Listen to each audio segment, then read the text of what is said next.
Digital ఆత్మనిర్భరత సాధించే లక్ష్యంతో hyped messenger యాప్ను అనువాదిని ఏఐ సంస్థ అందుబాటులోకి తెచ్చింది. గోప్యతకు అత్యంత ప్రాధాన్యమిచ్చే శక్తివంతమైన కమ్యూనికేషన్ సాధనంగా ఈ యాప్ ఉపయోగపడుతుందని సంస్థ chairman doctor Anil Sahasrabuddhe, CEO Buddha Chandrasekhar తెలిపారు. ఢిల్లీలో జరిగిన యాప్ ఆవిష్కరణ కార్యక్రమంలో సంస్థ ప్రతినిధులతో పాటు పారిశ్రామికవేత్తలు, సాంకేతిక నిపుణులు పాల్గొన్నారు. సురక్షితమైన, సామాజికంగా ఆకర్షణీయమైన ఈ సూపర్ కమ్యూనికేషన్ యాప్ 22 భారతీయ, 37కి పైగా విదేశీ భాషల్లో అందుబాటులోకి తెచ్చినట్లు బుద్ధా చంద్రశేఖర్ తెలిపారు. ఏఐ సామర్థ్యంతో కూడిన బహుభాషా టైపింగ్ సదుపాయం ఉంటుందన్నారు.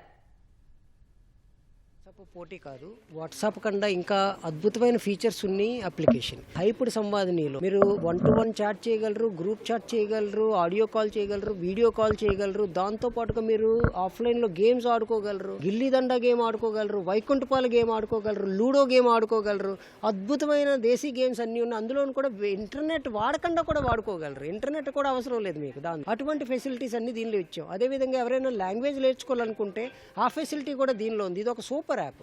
ఇందులో సపోజ్గా ఎవరికైనా జాబ్ ఆపర్చునిటీస్ కావాలా, లేకపోతే ఎవరికైనా ఇంటర్న్షిప్ ఆపర్చునిటీ కావాలి, లేకపోతే ఎవరికైనా అప్రెంటిస్షిప్ ఆపర్చునిటీ కావాలి, స్టార్టప్లో జాయిన్ అవ్వాలనుకుంటున్నారు, ఇటువంటి ఫెసిలిటీస్ అన్నీ కూడా దీనిలో మేము ఆల్రెడీ పెట్టడం జరిగింది. దాంతోపాటుగా ఒక హెల్త్ కేర్ రిలేటెడ్ ఇన్ఫర్మేషన్, లేకపోతే గవర్నమెంట్ ఏదైనా ఒక కొత్త స్కీమ్తో వస్తే కనుక అవన్నీ అగ్రిగేట్ అయిపోయి ఆ మొత్తం ఇన్ఫర్మేషన్ వాళ్ళ మాతృభాషలో వచ్చేస్తారు. ఇది మీరు మీ అప్లికేషన్ మొత్తం మీరు మీ మాతృభాషలో సెటప్ చేసేసుకోవచ్చు. నేను తెలుగులో మాట్లాడుతుంటే ఎవరైనా పంజాబీలో అటువైపు వినొచ్చు, అటువైపు పంజాబీలో మాట్లాడితే నేను తెలుగులో వినొచ్చు. ఇటువంటి ఫీచర్స్ అన్నీ కూడా దీనిలో పెట్టాం. అంటే ట్రాన్స్లేషను, ట్రాన్స్లిటరేషన్ రెండు ఫెసిలిటీస్ కూడా దీనిలో వచ్చేటట్లుగా పెట్టాం. ఎండ్ టు ఎండ్ ఎన్క్రిప్షన్, దాంతోపాటుగా సెక్యూరిటీ.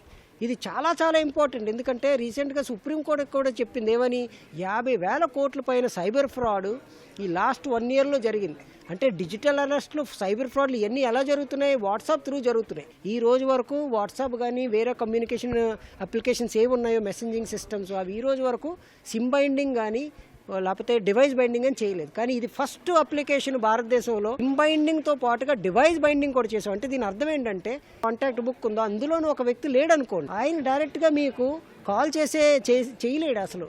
ఇటువంటి ఫీచర్ కూడా పెట్టాం. మీరు అందరూ డౌన్లోడ్ చేసుకొని ఫ్రీగా హ్యాపీగా వాడుకోండి, సెక్యూర్గా వాడుకోండి.